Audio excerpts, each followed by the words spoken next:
കൃപകളെ ഓർത്ത് മുന്നമ്മേ ദൈവത്തെ മഹത്വപ്പെടുത്തും. യോഹന്നാന്റെ സുവിശേഷം 6-ാം അധ്യായം 65-ാം തിരുവചനം എങ്ങനെ പറയുന്നു? എൻ്റെ പിതാവിനാൽ ആകർഷിക്കപ്പെടാതെ ആർക്കും എൻ്റെ സന്നദ്ധിയിലേക്ക് വരാനായിട്ട് സാധിക്കത്തില്ല. ഹൃദയം തുറന്ന് പ്രാർത്ഥിക്കണം. പ്രാർത്ഥിക്കുന്നതിന് മുമ്പ് എങ്ങനെ പ്രാർത്ഥിക്കേണ്ടെന്നറിയാവോ? അറിയോ? എപ്പോഴും പറയുന്ന കാര്യമാണ് എങ്ങനെ പ്രാർത്ഥിക്കണം എന്നുള്ളത്. കർത്താവായ യേശുക്രിസ്തു കൃത്യമായിട്ട് ചില കാര്യങ്ങൾ പറഞ്ഞിട്ടുണ്ട്. നമ്മുടെ ജീവിതത്തിൽ ചില സങ്കടങ്ങളും ചില വേദനകളും ചില പ്രാർത്ഥനാ വിഷയങ്ങളും ഒക്കെ നമ്മളിങ്ങനെ കൊണ്ടു നടക്കാൻ തുടങ്ങിയിട്ട് നാളുകളെയായി. നമ്മൾ ചിന്തിക്കുന്നുണ്ട്, പ്രാർത്ഥിക്കാൻ തുടങ്ങി, ഇനി മതി. കാരണം എത്ര നാളാണ് പ്രാർത്ഥിക്കാൻ തുടങ്ങുന്നത്? എന്തോരം ആവലാദികൾ തമ്പുരാൻ്റെ സന്നദ്ധിയിൽ ഇറക്കി വെച്ചു. ഇത്രമാത്രം ഇറക്കി വെച്ചിട്ടും എന്തുകൊണ്ട് എനിക്ക് ഉത്തരം കിട്ടുന്നില്ല? നമ്മളിതിന് ഒത്തിരി സങ്കടപ്പെടുന്നുണ്ട്. ചില ആളുകൾ ഇങ്ങനെ ചിന്തിക്കുന്നത്, അച്ഛൻ മടുത്തു, ഇനി പ്രാർത്ഥിച്ചിട്ട് കാര്യമില്ല, അല്ലെങ്കിൽ ദൈവമൊന്നും ഇല്ല. അങ്ങനെ ദൈവം ഉണ്ടായിരുന്നെങ്കിൽ എനിക്കിങ്ങനെ സങ്കടം ഉണ്ടാവുമായിരുന്നോ? ഇത്രമാത്രം വിശുദ്ധിയോടെ ജീവിച്ചു, ഇത്രമാത്രം പ്രാർത്ഥിച്ചു, ഇത്രമാത്രം കണ്ണുനീരൊഴുക്കി, എന്നിട്ട് എന്തേ എൻ്റെ പ്രാർത്ഥനയ്ക്കൊന്നും ഉത്തരം കിട്ടുന്നില്ല? സ്നേഹമുള്ളവരെ, കർത്താവായ യേശുക്രിസ്തു കൃത്യമായിട്ടൊരു കാര്യം പറഞ്ഞിട്ടുണ്ട്. വിശുദ്ധ യോഹന്നാന്റെ സുവിശേഷം 14-ാം അധ്യായം 13-ാമത്തെ തിരുവചനം. 14-ാമത്തെ തിരുവചനം. യോഹന്നാന്റെ സുവിശേഷം 14-ാം അധ്യായം 14-ാമത്തെ തിരുവചനം. എൻ്റെ നാമത്തിൽ നിങ്ങൾ ചോദിക്കുന്നത് ചോദിച്ചാൽ ചെയ്തു തരും. എൻ്റെ നാമത്തിൽ, യേശുവിൻ്റെ നാമത്തിൽ ചോദിക്കുന്ന എല്ലാ കാര്യങ്ങൾക്കും ഉത്തരവുണ്ട്. പ്രിയപ്പെട്ടവരെ, പിതാവ് പുത്രനെ മഹിമപ്പെടുത്താൻ തക്കവണ്ണം പുത്രൻ്റെ നാമത്തിൽ ചോദിക്കുന്ന എല്ലാ കാര്യങ്ങൾക്കും ഉത്തരവുണ്ട്. എന്തായി പുത്രൻ? ഏതായി പുത്രൻ? ഏതാണ് യേശുക്രിസ്തു? ആരാണ് യേശുക്രിസ്തു? യോഹന്നാന്റെ സുവിശേഷം 1-ാം അധ്യായം 1-ാമത്തെ തിരുവചനം. ആരാണ് യേശുക്രിസ്തു? ആദിയിൽ വചനം ഉണ്ടായിരുന്നു, വചനം ദൈവത്തോടു കൂടിയായിരുന്നു, വചനം ദൈവമായിരുന്നു. പ്രിയപ്പെട്ടവരെ, വചനം വെച്ച് പ്രാർത്ഥിക്കാനായിട്ട് സാധിക്കണം. എങ്ങനെ പ്രാർത്ഥിക്കണം? നമ്മുടെ ജീവിതത്തിൻ്റെ പ്രതിസന്ധിയുണ്ടോ, വേദനയുണ്ടോ, കണ്ണുനീരുണ്ടോ, നമ്മൾ എന്ത് പ്രാർത്ഥന വിഷയങ്ങൾ നടത്തുന്നുണ്ടെങ്കിലും, എന്തിനു വേണ്ടി പ്രാർത്ഥിക്കുന്നുണ്ടെങ്കിലും ദൈവത്തിൻ്റെ വചനം വെച്ച് പ്രാർത്ഥിക്കാനായിട്ട് സാധിക്കണം. അതുകൊണ്ടാണ് സുറിയാനി സഭയിലെ ഓരോ പ്രാർത്ഥനകളിലും ദൈവത്തിൻ്റെ വചനം അത്രമാത്രം നിറഞ്ഞിരിക്കാൻ കാരണമാകുന്നത്. വചനം എന്ന് പറയുന്നത് ജീവനുള്ള യേശുക്രിസ്തുവാണ്. യേശുക്രിസ്തുവാണ് വചനം. ആ യേശുവിൻ്റെ നാമത്തിൽ ചോദിക്കുന്ന എല്ലാത്തിനും ഉത്തരവുണ്ട്. അതുകൊണ്ട് സ്നേഹമുള്ളവരെ, യേശുവിൻ്റെ നാമത്തിൽ പ്രാർത്ഥിക്കാനായിട്ട് സാധിക്കണം. നന്ദി പറഞ്ഞ് പ്രാർത്ഥിക്കാനായിട്ട് സാധിക്കണം. യോഹന്നാന്റെ സുവിശേഷം 17-ാം അധ്യായം 17-ാമത്തെ തിരുവചനം. എന്താ? യോഹന്നാന്റെ സുവിശേഷം 17-ാം അധ്യായം 17-ാമത്തെ തിരുവചനം. അവരെ അങ്ങ് സത്യത്താൽ വിശദീകരിക്കണമേ, അവിടുത്തെ വചനമാണ് സത്യം. അവിടുത്തെ വചനം സത്യമാണ്. അവിടുത്തെ വചനം സത്യമാണ്. ഈ വചനം വെച്ച് പ്രാർത്ഥിക്കണം. ഇപ്പോൾ ഞാൻ നിങ്ങളൊരു കാര്യം ഇങ്ങനെ പറയാം. പ്രാർത്ഥിക്കാൻ തുടങ്ങുന്നതിന് മുമ്പ് നമ്മുടെ ജീവിതത്തിൽ എന്ത് പ്രതിസന്ധി ഉണ്ടെങ്കിലും, ഒത്തിരി വചനമൊന്നും അറിയുന്നുണ്ടാവില്ല, കർത്താവിൻ്റെ സന്നദ്ധിയിൽ മുട്ടുകുത്തുക. ദൈവമേ, എൻ്റെ ജീവിതത്തിൽ ഇങ്ങനെ ഒരു പ്രതിസന്ധിയുണ്ട്, ഒരു പ്രാർത്ഥന വിഷയമുണ്ട്, നീ എനിക്കൊരു വചനം താ. വിശുദ്ധ വേദപുസ്തകം എടുക്കുക, വചനം തുറക്കുക, പ്രാർത്ഥിക്കുക. കിട്ടുന്ന വചനം വെച്ച് ആവർത്തിച്ച് വായിച്ച് പ്രാർത്ഥിച്ചേ ദൈവം കൃത്യമായിട്ട് ഉത്തരം നൽകും. കാരണം എൻ്റെ വചനമാണ് സത്യം. ആ വചനത്താൽ, ആ സത്യത്താൽ ഞങ്ങളെ വിശുദ്ധീകരിക്കണമേ. ഇവിടെ വിശുദ്ധ മത്തായി എഴുതിയ സുവിശേഷം 8-ാം അധ്യായം 16-ാമത്തെ തിരുവചനം. മത്തായി എഴുതിയ സുവിശേഷം 8-ാം അധ്യായം 16-ാം തിരുവചനം. വചനത്തിന്റെ പ്രത്യേകത, സായാഹ്നമായപ്പോൾ അനേകം പിശാച് ബാധിതരെ അവർ അവന്റെ അടുത്ത് കൊണ്ടുവന്നു. അവൻ വചനം അയച്ച് അവരെ സൗഖ്യമാക്കി. പിശാച് ബാധിതർ അനേകം. വൈകുന്നേരമായപ്പോൾ ഒത്തിരി ആളുകൾ യേശുവിന്റെ അടുത്തേക്ക് കൊണ്ടുവന്നു. പിശാചിന് ഭാരപ്പെടുന്നവരുണ്ട്, രോഗികളുണ്ട്, അസ്വസ്ഥ അനുഭവിക്കുന്നവരുണ്ട്, കുടുംബത്തിലും സമൂഹത്തിലും സ്വസ്ഥതയില്ലാത്തവരുണ്ട്, അവരെ കൊണ്ട് ബുദ്ധിമുട്ടുന്ന ആളുകളുണ്ട്. പ്രിയപ്പെട്ടവരെ, അനേകം രോഗികളെ, അനേകം ആളുകളെ അവരുടെ അടുക്കൽ കൊണ്ടുവന്നു. യേശു ചെയ്തൊരു കാര്യം, വചനം കൊണ്ട് പിശാചുകളെ പുറത്താക്കി. പ്രിയപ്പെട്ടവരെ, ജീവിതത്തിൽ ചില പ്രതിസന്ധികളുണ്ട്, ചില പാപത്തിൻ്റെ സാഹചര്യങ്ങളുണ്ടെങ്കിൽ, ചില വേദനകളുണ്ടെങ്കിൽ, ചില ബലഹീനതകളുണ്ടെങ്കിൽ ഒത്തിരി വിശുദ്ധ കുമ്പസാരം നടത്തിയിട്ടും ഒത്തിരി ആഗ്രഹിച്ചിട്ടും ചില പാപ സാഹചര്യങ്ങളൊക്കെ വിട്ടുപോകണമെന്ന് ആഗ്രഹിച്ചിട്ടും വീണ്ടും വീണ്ടും വീണ്ടും ഈ പാപത്തിലേക്ക് വീണ്ടും പോകുന്നുണ്ടെങ്കിൽ വചനം പറയുന്നുണ്ട്, യേശു പിശാചിനെ പുറത്താക്കിയത്, പിശാചിൻ്റെ സാന്നിധ്യത്തെ പുറത്താക്കിയത് വചനം വെച്ചിട്ടാണ്. അതുകൊണ്ട് വചനം വെച്ച് പ്രാർത്ഥിക്കാനായിട്ട് സാധിക്കണം. വചനം ഉണ്ടാകണം. വചനം നമ്മുടെ ജീവിതത്തിൽ ജീവനാകാൻ സാധിക്കണം. നമ്മൾ വചനത്തിൽ ജീവിക്കാനായിട്ട് സാധിക്കണം. പ്രിയപ്പെട്ടവരെ, ആ വചനത്തിൻ്റെ അനുഭവത്തിലൂടെ കടന്നു പോകുമ്പോൾ വലിയ അനുഗ്രഹങ്ങളുണ്ടാകും. അതുപോലെ തന്നെ ഒന്ന് വചനം വെച്ച് പ്രാർത്ഥിക്കണം. രണ്ടാമത് എങ്ങനെ പ്രാർത്ഥിക്കേണ്ടതെന്നറിയാവോ? നന്ദി പറഞ്ഞ് പ്രാർത്ഥിക്കണം. കർത്താവിൻ്റെ സന്നദ്ധിയിൽ മുഴുവൻ കാര്യങ്ങൾക്കും അച്ഛൻ നന്ദി പറയാൻ ഒന്നുമില്ല. കാരണം അത്ര സങ്കടം മാത്രമേ ഉള്ളൂ. എന്തെങ്കിലും ഒരു നന്മയുണ്ടെങ്കിലല്ലേ നന്ദി പറയാൻ പറ്റുള്ളൂ. ആണോ? എന്തെങ്കിലും ഒരു നന്മയുണ്ടെങ്കിലല്ലേ നന്ദി പറയാൻ പറ്റുള്ളൂ. എൻ്റെ ജീവിതത്തിൽ മുഴുവൻ സങ്കടങ്ങളും തിന്മകളും പ്രതിസന്ധികളും പ്രതികൂലതകളും രോഗങ്ങളും എല്ലാ സാഹചര്യങ്ങളാണ്. ഓരോ പ്രശ്നങ്ങൾ കഴിയുമ്പോൾ, ഓരോ പ്രതിസന്ധി കഴിയുമ്പോൾ ദൈവമേ ആശ്വാസമായല്ലോ, തീർന്നല്ലോ എന്ന് ചിന്തിച്ചുകൊണ്ടിരിക്കുമ്പോൾ അതിനേക്കാൾ വലുത് അടുത്തത് വരുന്നുണ്ട്.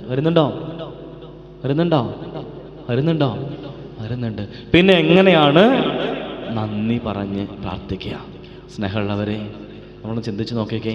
നമ്മളിന്ന് ഈ ആലയത്തിലായിരിക്കുന്നുണ്ട്, നമ്മളിന്ന് ഈ ഭൂമിയിൽ ജീവിക്കുന്നുണ്ട്, നമ്മൾ ഈ ഭൂമിയിൽ നമുക്ക് സ്വന്തമായിട്ട് കുഞ്ഞുങ്ങളും മാതാപിതാക്കളും കുടുംബമുണ്ട്. ഇത്രയും തന്ന ദൈവം നന്ദി പറയാൻ പറ്റത്തില്ലേ? ഒപ്പം തന്നെ പ്രിയപ്പെട്ടവരെ, സങ്കീർത്തനക്കാരൻ ഇങ്ങനെ പറഞ്ഞു വെക്കുന്നുണ്ട്, സഹനങ്ങൾ എനിക്ക് ഉപകാരമായി, അതുകൊണ്ട് അങ്ങയുടെ കൽപ്പനകളെ ചട്ടങ്ങളെ പഠിക്കാൻ എനിക്ക് പറ്റി, ചട്ടങ്ങളെ അഭ്യസിക്കാൻ പറ്റി.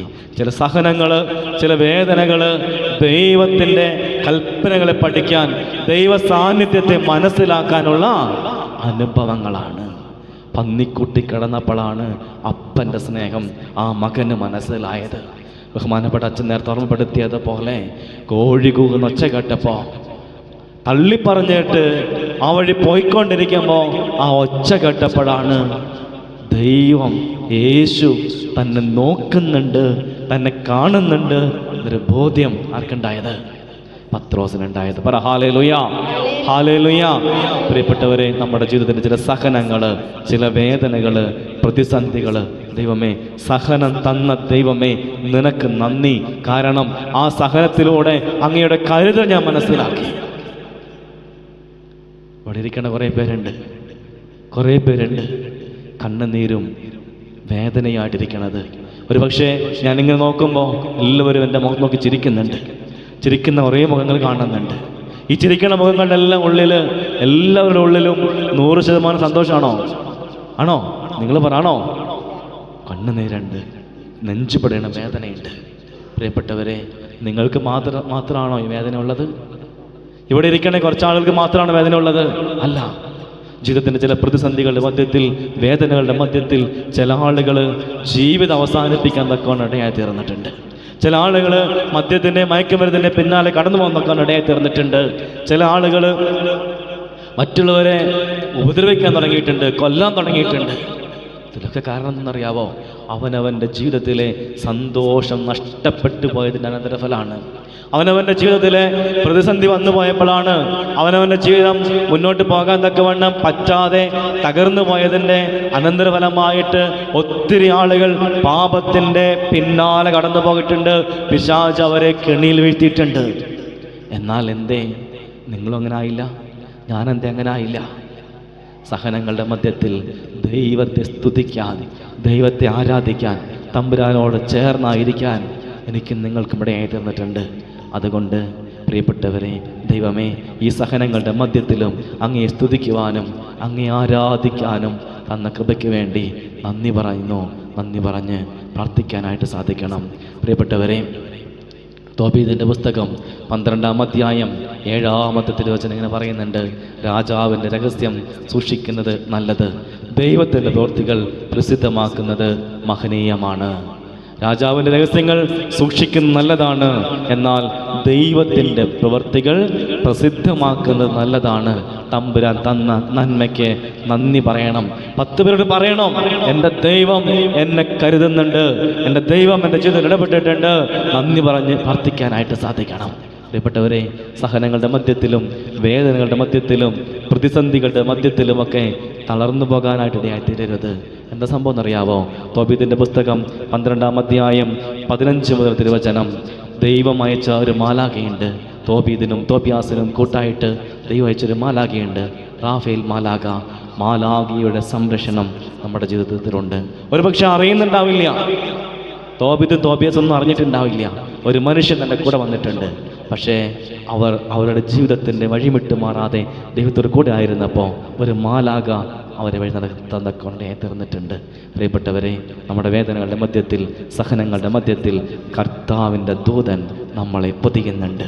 ഗത്സമന തോട്ടത്തിൽ കർത്താവ് ഇങ്ങനെ പ്രാർത്ഥിക്കുന്നുണ്ട്, എൻ്റെ കർത്താവ് മാനസികമായി മരിച്ച രാത്രിയാണ്.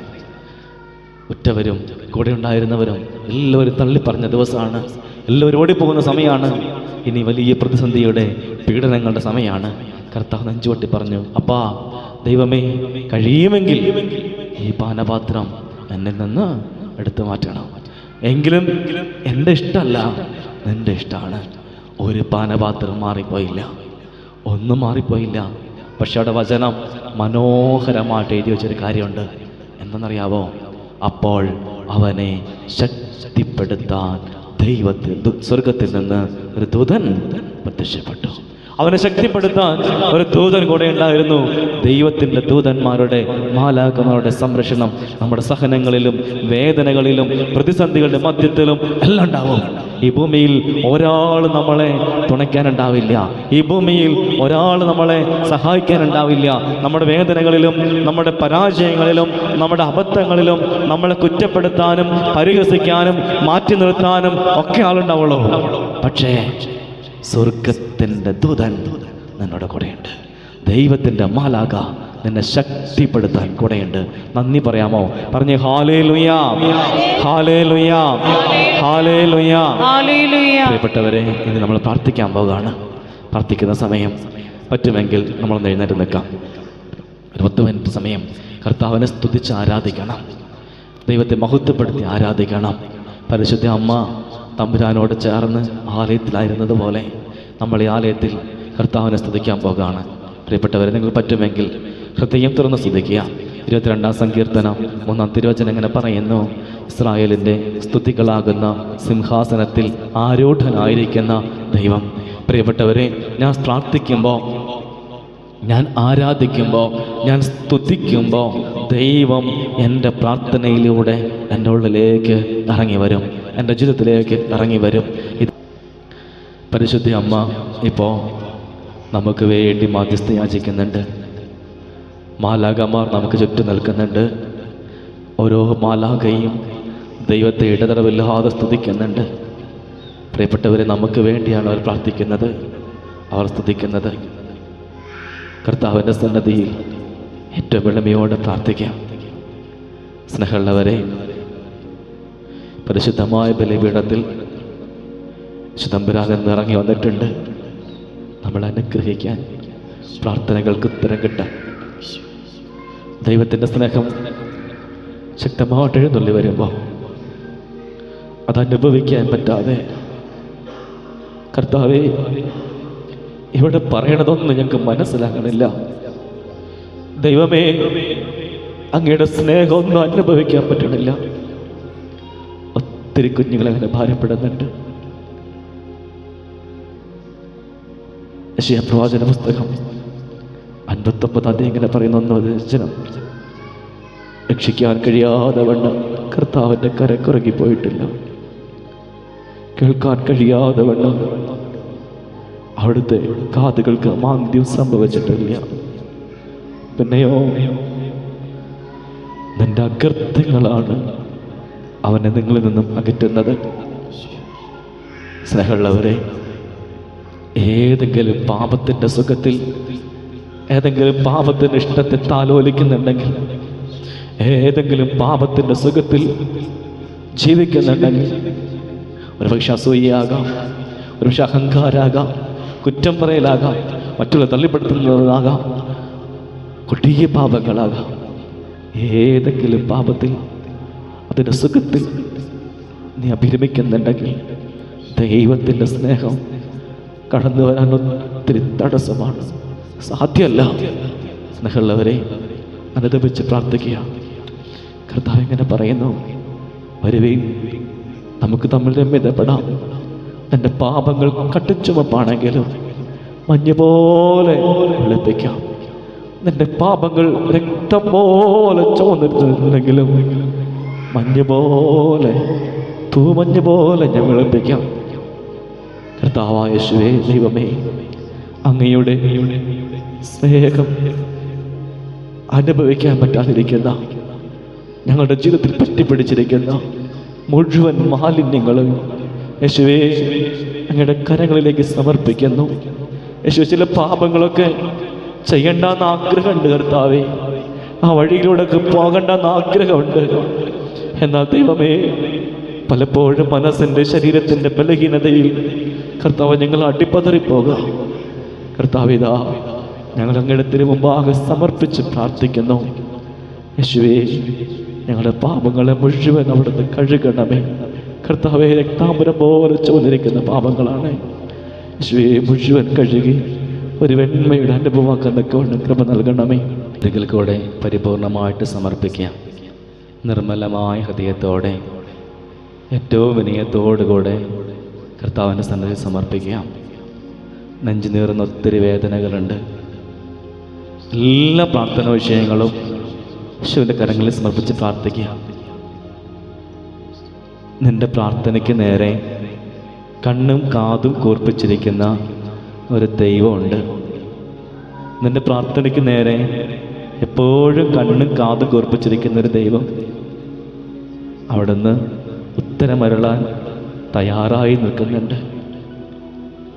ഏറ്റവും എളിമയോടെ പ്രാർത്ഥിക്കുക. പറ്റുമെങ്കിൽ കരങ്ങൾ കൊപ്പി പിടിക്കുക. എന്നിട്ട്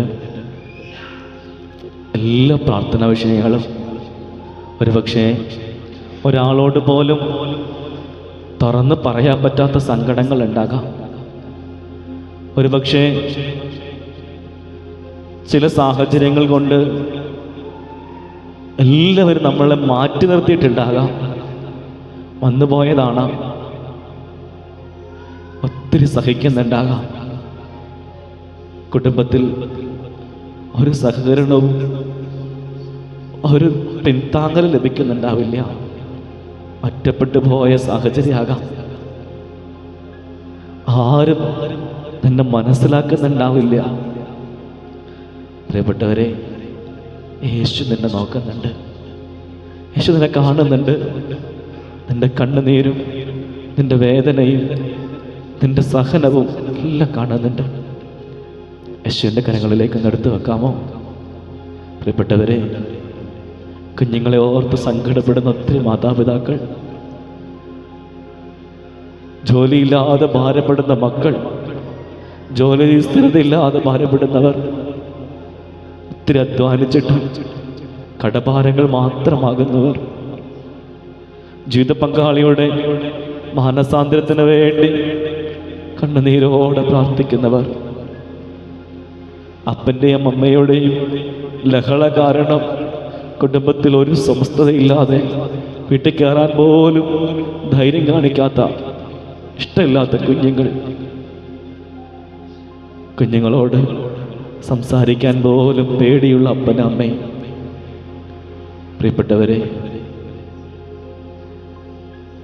ഒത്തിരി നാളായിട്ട് ജീവിതത്തിൽ ഒരു പുരോഗതി ഇല്ലാത്തവർ, വിവാഹം നടക്കാതെ കഴിയുന്നവർ, കുഞ്ഞുങ്ങളില്ലാതെ ഭാരപ്പെടുന്ന ദമ്പതികൾ, പ്രിയപ്പെട്ടവരെ, നിന്റെ പ്രാർത്ഥന വിഷയം എന്താണെങ്കിലും, നിന്റെ പ്രാർത്ഥന വിഷയം എന്താണെങ്കിലും കർത്താവിൻ്റെ സന്നദ്ധയിലേക്ക് ഈ സമയത്ത് ഇറക്കുക. അധ്വാനിക്കുന്നവരെ, ഭാരം ചുമക്കുന്നവരെ, നിങ്ങൾ എൻ്റെ അടുക്കൽ വരുവേ, ഞാൻ നിങ്ങൾ ആശ്വസിപ്പിക്കാം. പെറ്റമ്മയ്ക്ക് കുഞ്ഞിനെ മറക്കാൻ പറ്റുമോ? പെറ്റമ്മ തന്റെ കുഞ്ഞിനെ മറന്നാലും, പ്രിയപ്പെട്ടവനെ, പ്രിയപ്പെട്ട മകനെ, പ്രിയപ്പെട്ട മകളെ, ഞാൻ നിന്നെ മറക്കില്ല. വാഗ്ദാനം ചെയ്ത കർത്താവിൻ്റെ സന്നദ്ധയിൽ ജീവിതം മുഴുവൻ നിന്റെ മുഴുവൻ പ്രാർത്ഥന വിഷയങ്ങളും സമർപ്പിച്ചുകൊണ്ട് ഏറ്റവും എളിമയോടെ ഈ സമയത്തൊന്ന് പ്രാർത്ഥിക്കാമോ? വലിയ അഭിഷേകത്തിനോട് പ്രാർത്ഥിക്കാം. കർത്താവായ യേശുവേ, ദൈവമേ, മറ്റാരുടെ മുമ്പിലും ഇറക്കി വെക്കാൻ പറ്റാത്ത ഒരുപിടി പ്രാർത്ഥന വിഷയങ്ങളുമായി, ഒരുപിടി ഭാരങ്ങളുമായി, രോഗത്തിൻ്റെ കെട്ടുകളുമായി, തകർച്ചകളുമായി, അസ്വസ്ഥതകളുമായി, സാമ്പത്തിക ഞെരുക്കമായി, കർത്താവേ, ജീവിത പങ്കാളിയോർത്ത് ഭാരപ്പെടുന്ന അവസ്ഥകളുമായി ദൈവമേ, നിന്റെ കുഞ്ഞുങ്ങളിതാ അങ്ങയുടെ തിരുസന്നതയായിരിക്കുന്നു. ദൈവമേ, ഞങ്ങളുടെ പ്രാർത്ഥന വിഷയങ്ങളും 2 തുള്ളി കണ്ണുനീരും ചേർത്ത് പരിശുദ്ധമായ ബലിപീഠത്തിൽ സമർപ്പിക്കുമ്പോൾ കർത്താവേ, ഞങ്ങളുടെ പ്രാർത്ഥനകൾക്ക് അവിടുന്ന് ഉത്തരം നൽകണമേ.